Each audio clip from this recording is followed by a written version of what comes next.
Have you ever felt like you're losing yourself while trying to help your family? Do you sometimes wonder if you're being treated with respect, or if you've become more of a caregiver than a respected individual with your own voice? In this video, we're going to delve into a deeply relatable challenge: living with adult children and navigating the emotional, personal, and cultural struggles that come with it. If you've ever felt torn between being a supportive parent and maintaining your own identity, this is the video for you. I'll be sharing a personal story about how I found myself caught in a whirlwind of misunderstandings, unspoken expectations, and emotional isolation, even while living under the same roof as my son and his wife. You'll learn about the delicate balance between respecting your children's space and ensuring your own well-being. But that's just the beginning.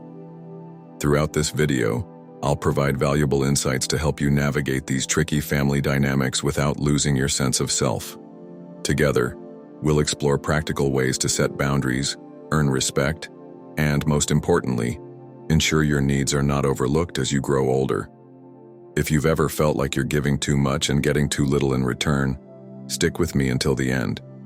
You'll discover how to avoid falling into the role of an unpaid servant, how to protect your personal space, and how to create a balanced and harmonious living situation that works for everyone involved. Let's dive in.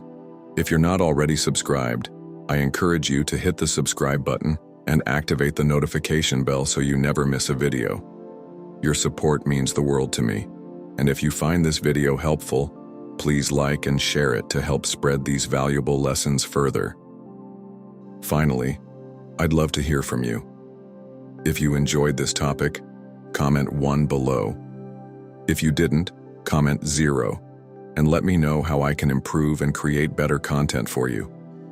Thank you for being here, and let's get started. Let's begin. It's often said that parents should avoid living with their grown children, or if they must, they should resist interfering in their private lives. This wisdom doesn't stem from selfishness, but from love. A love that understands when to let go. I have only one child, my son, Hung. When he graduated and started working, he eventually found a girlfriend. While I had been strict during his school years, I chose to take a step back when it came to his personal life. I believed my role was to guide him through his youth, but once he became a man, it would be his wife who would walk beside him through life. When Hung introduced Van, his girlfriend, to me for the first time, I didn't object. She was undeniably beautiful, well-spoken, and came from a wealthy family. But beneath her charm, I sensed a certain air of entitlement, the kind that often comes from being overly pampered. Her demeanor had a touch of the dramatic, and it was clear she wasn't accustomed to household responsibilities. Still, I said nothing. Why would I? It wasn't my life to live. Hung loved her, and he knew her strengths and weaknesses better than anyone. If challenges arose in their relationship, they would have to face them together. That was their journey, not mine. After their wedding, however, Hung decided they should move in with me. He was worried I might feel lonely living alone. My house, though only big enough for two, became our shared space. Despite being able to afford a separate home for them, Hung insisted they stay. At first, I felt touched by his concern, but I couldn't foresee how this well-meaning decision would lead to so much heartache. The conflicts began quietly, subtle as whispers, but they grew louder with time. I tried to be an understanding mother-in-law, patient with Van's shortcomings and supportive as she adjusted to married life. I even thought it might be nice to teach her some simple cooking skills, starting with something as basic as spring rolls. But Van had no interest. One day, as I was showing her the steps, she sighed and said, "If you can't teach me properly, how do you expect me to learn?" Then, without waiting for a response, she washed her hands and went to watch TV. Her words stung, but for the sake of peace, I let it go. That, however, was just the beginning. Van's decisions often left me baffled. Despite having a maid, she hired another, a cook. For a household as small as ours, it seemed unnecessary, but I bit my tongue and reminded myself that it wasn't my place to dictate their choices. Still, I couldn't shake the feeling that I was becoming an outsider in my own home. Hung, ever the loving son, often asked me to join him and Van when they went out, worried that I might feel lonely. While I appreciated his thoughtfulness, I also understood the importance of giving them space. Van, however, saw things differently.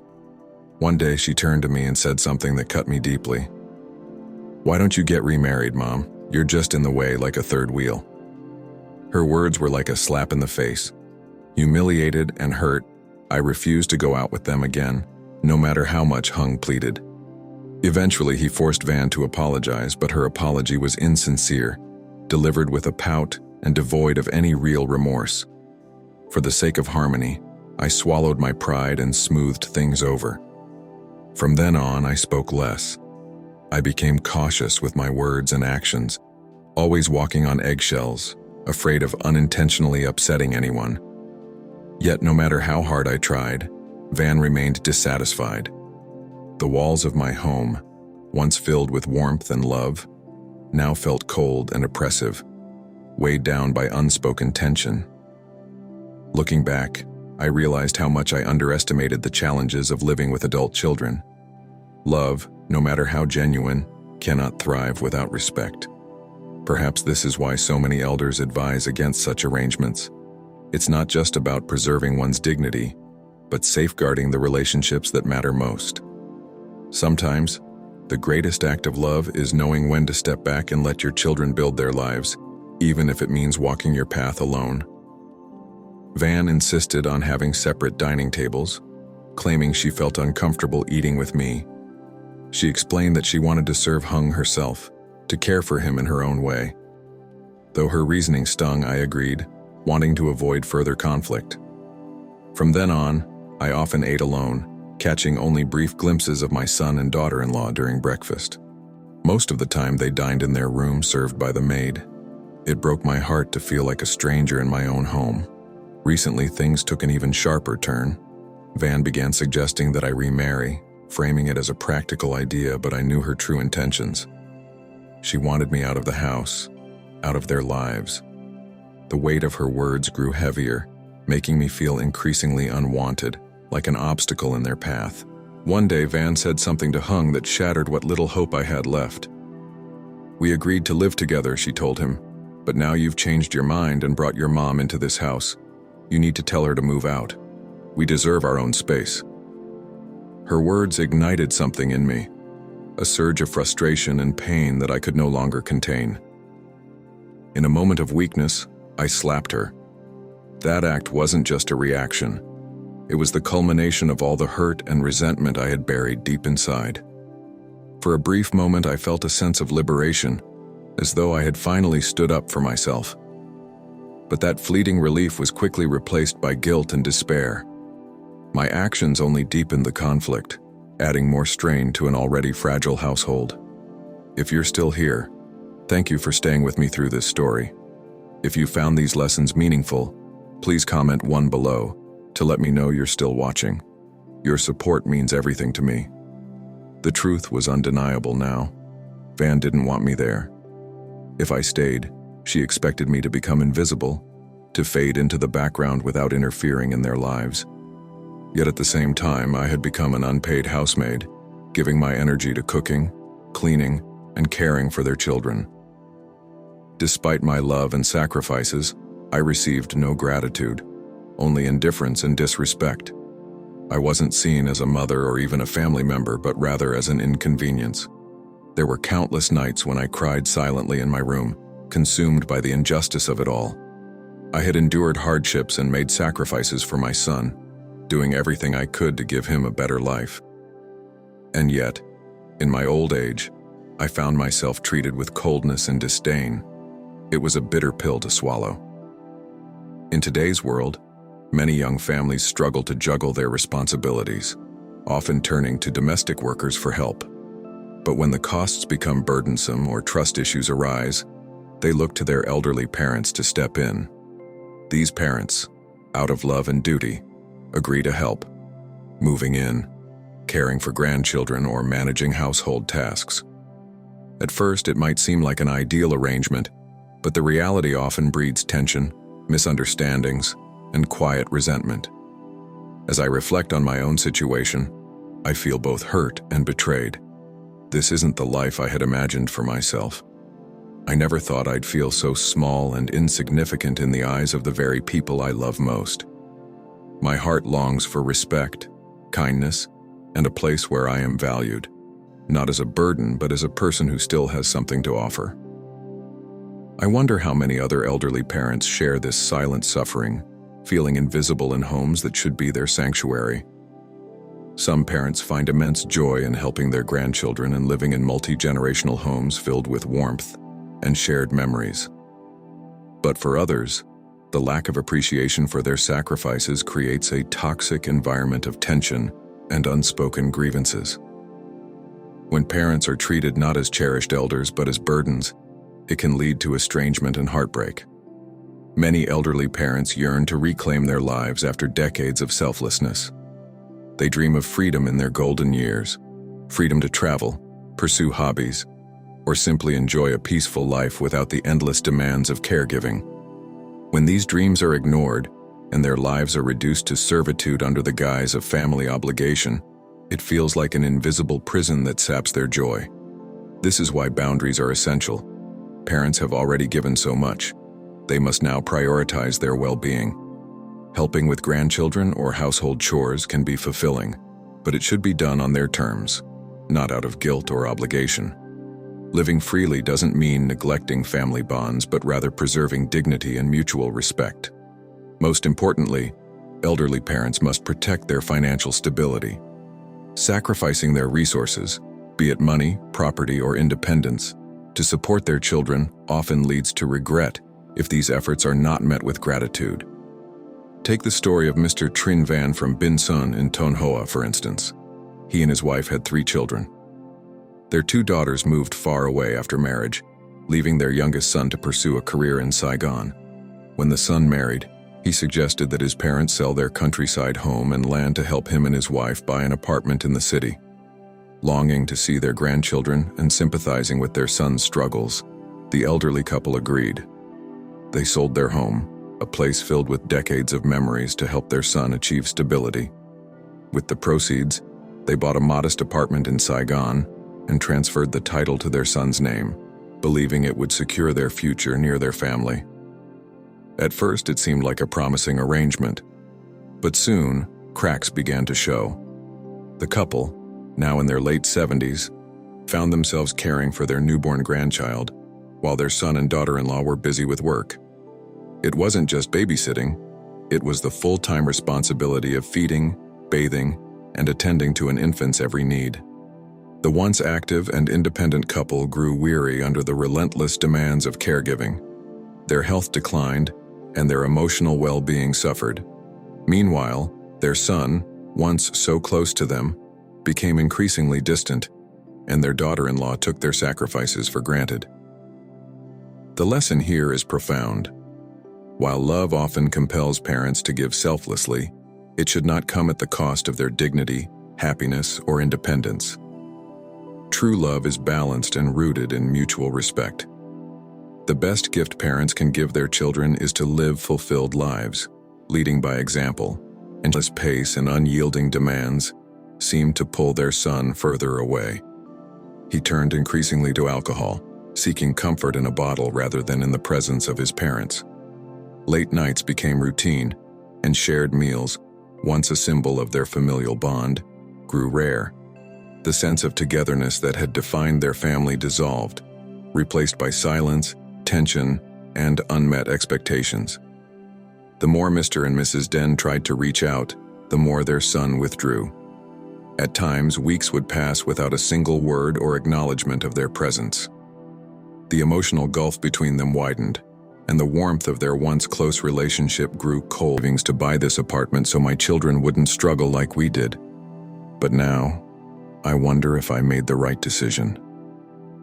His voice carried the weight of a lifetime's sacrifices, the crushing realization that his hopes for a brighter future had instead led to this bleak reality. Mrs. Tan, a neighbor with a strikingly similar story, shared her own heartbreak. 10 years earlier, she and her husband had poured all their savings into an apartment for their children, believing it would secure a better life for them in the capital. But as her children grew older and started families of their own, conflicts arose. One daughter-in-law demanded a new apartment, unwilling to share space. With a heavy heart, Mrs. Tan lamented, "My husband and I are just teachers and soldiers. We live on small pensions, barely enough for our needs. How can we possibly afford another house?" These tales of sacrifice and regret are far too common among elderly parents who give everything for their children, only to find themselves overlooked, unappreciated, and left to navigate a world that feels increasingly alien. For Mr. and Mrs. Den, the question of whether their choices had been worth it loomed large. Their modest apartment, intended to be a haven, had instead become a battleground. With 2 daughters-in-law and their children sharing the cramped space, tensions ran high. The cries of infants, the chaos of toddlers, and the endless demands of daily life turned what was once a home into a claustrophobic and joyless environment. The love they had so freely given now felt like a distant memory, swallowed by the cold indifference of their circumstances. If you've stayed with me this far, let me know you're here by commenting Toby below. Your engagement reminds me that these lessons resonate, and together, we can reflect on the importance of balance, respect, and love in family life. At this point, the older son, weighed down by the mounting tension, decided it was time to take action. He agreed to rent an apartment temporarily while they waited to secure a new one. The decision provided a much-needed reprieve, offering everyone some breathing room. Yet the financial strain lingered, casting a long shadow over the family's fragile peace. The younger son, who had already been given an apartment by his parents, faced his own financial struggles. In an attempt to alleviate some of the burden, Mr. and Mrs. Tan made a difficult choice. They decided to sell part of their ancestral land, a decision that carried profound emotional weight.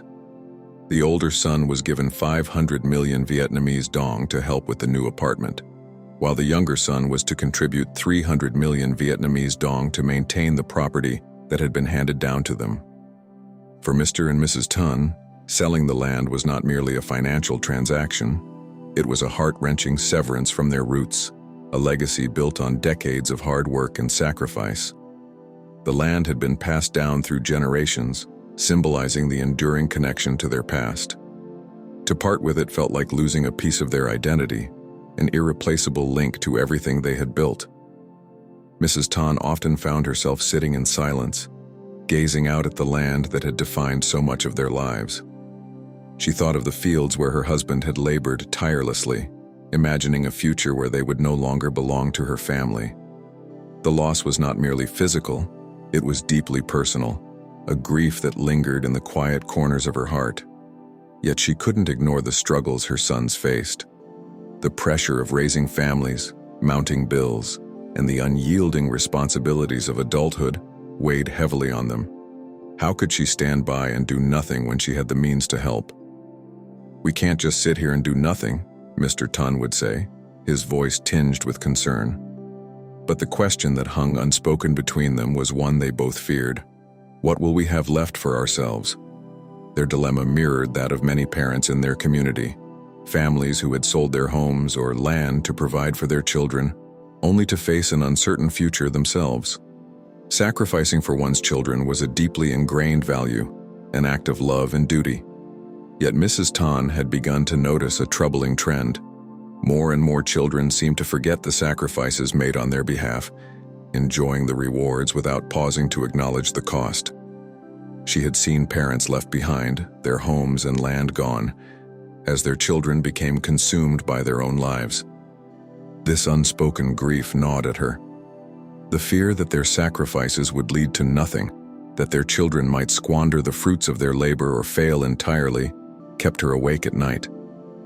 She had heard stories of parents left destitute after selling everything for their children, only to find themselves with no place to call home. Could she take such a risk? Could she sell the land, their last tangible connection to their past, for an uncertain future? Adding to her concerns was the issue of overindulgence.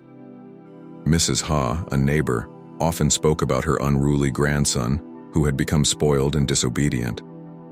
In her eagerness to give him everything, Mrs. Ha had unintentionally encouraged behavior that left her feeling helpless.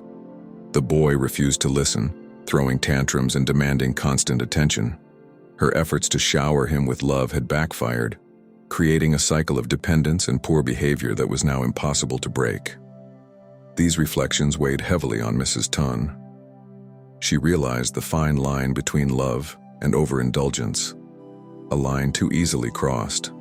Sacrificing everything for one's children and grandchildren could create more problems than it solved. After much contemplation, she and her husband made a pivotal decision. They would continue to support their children, but they would set boundaries. They would ensure they had enough to secure their own future, refusing to sacrifice their well-being entirely. This was not just a financial lesson. It was about love, dignity, and the delicate balance of family relationships. True love, they realized, was not about giving endlessly but about teaching, guiding, and preserving mutual respect. By finding this balance, Mr. and Mrs. Tun began to reclaim their sense of self, knowing they had finally taken a step toward a more secure and fulfilling future. The child, who had been sleeping with his grandmother since infancy, presented another layer of complexity. This bond, forged through years of shared nights and nurtured love, had grown so strong that the child now depended on her more than his own mother. While his sharp intelligence and curiosity were undeniable, his social manners and behavior revealed a troubling gap. Mrs. Ha, despite her best efforts, struggled to instill basic values like politeness and respect. Each attempt to guide him was met with resistance, not from the child but from the grandmother, who dismissed these lessons with a wave of indulgence. "He's just a child," she would say, allowing behaviors that undermined Mrs. Ha's efforts. The child, now 3 years old, had learned that bad behavior often resulted in attention and affection rather than correction. This dynamic left Mrs. Ha humiliated and frustrated, watching as her attempts to teach were undone by the very person meant to support her. Such stories served as cautionary tales for Mrs. Tun. They underscored the importance of striking a balance, not just in financial matters, but in raising the next generation. For her and her husband, it was clear their love for their family could no longer come at the expense of their own dignity and peace of mind. By holding on to their principles and setting boundaries, they hoped to teach their children and grandchildren a lesson far more valuable than any material gift. If you are still watching this video and find these lessons useful, please comment 3 below to let me know you are still here with me. The tension in the household continued to grow. Whenever Mrs. Ha reached her limit and attempted to discipline her son, the grandmother would intervene, rushing to his defense. The child, sensing his grandmother's unwavering support, began to push boundaries, believing he could do no wrong. There were moments when, in his defiance, he even struck his mother, hitting her out of frustration or because he felt untouchable. Instead of reinforcing the mother's authority, the grandmother would comfort the child, further solidifying his belief that his actions carried no consequences. This dynamic created a rift between mother and child, leaving Mrs. Ha feeling both heartbroken and helpless. The emotional pain of being undermined as a parent, of having her role diminished, weighed heavily on her heart. It felt as though she was losing her son, not due to neglect or a lack of effort, but because the overpowering devotion of the grandmother drowned out her voice. Then came the issue of schooling. By the age of 3, the child should have been attending preschool, learning to interact with peers, share toys, and navigate a structured environment. But his first experience at school ended in conflict. During playtime, he got into a physical altercation with another child over a toy and was disciplined by the teacher. Rather than viewing this as a chance for the child to learn about consequences, the grandmother grew furious, accusing the teacher of being too harsh. She refused to acknowledge the child's misbehavior and instead declared he was too young and fragile for school, insisting he should remain home. Mrs. Ha strongly disagreed, understanding the importance of social development. But the grandmother stood firm. At one point, she even secretly took the child out of school without Mrs. Ha's consent. This marked a breaking point. Frustrated and overwhelmed, Mrs. Ha found herself at odds not only with her mother-in-law but also with her husband, who chose to remain passive, unwilling to challenge his mother. Feeling isolated and unsupported, she struggled to assert her role as a parent. This situation is not uncommon in modern multi-generational households. While grandparents often provide invaluable love and support, overindulgence can come at a cost. Grandparents have a vital role in a child's life, but it must complement, not undermine, the authority of the parents. Children need consistent boundaries, lessons in accountability, and the ability to face consequences to grow into kind, respectful, and resilient individuals. The ideal approach is a partnership between parents and grandparents, a united front that balances love with discipline. It requires the wisdom to know when to step back, when to say no, and when to allow children to experience the natural challenges of life beyond the safety of their immediate family. The ultimate goal is to raise children who are not only deeply loved, but also well prepared to navigate the world with confidence and compassion. For Mrs. Ha, the ongoing struggle with her mother-in-law is about more than differing perspectives. It's about her son's future. It's about ensuring that the love and guidance he receives prepare him for a meaningful and fulfilling life. Above all, it's about reclaiming her role as his mother, shaping his values, and actively participating in his growth. This story highlights the delicate balance between love, discipline, and boundaries in raising children. It teaches us that good intentions, though vital, are not always enough. A harmonious partnership between generations is essential to fostering a child's emotional and social development. Now, we'd love to hear from you. What lessons have you taken from this story that you can apply in your own life or parenting journey? How can we create healthier, more balanced approaches to raising children in multi-generational families? Share your thoughts in the comments below. And if you found this story insightful, please like, share, and subscribe to our channel for more content on parenting, family dynamics, and personal growth. Your support means the world to us.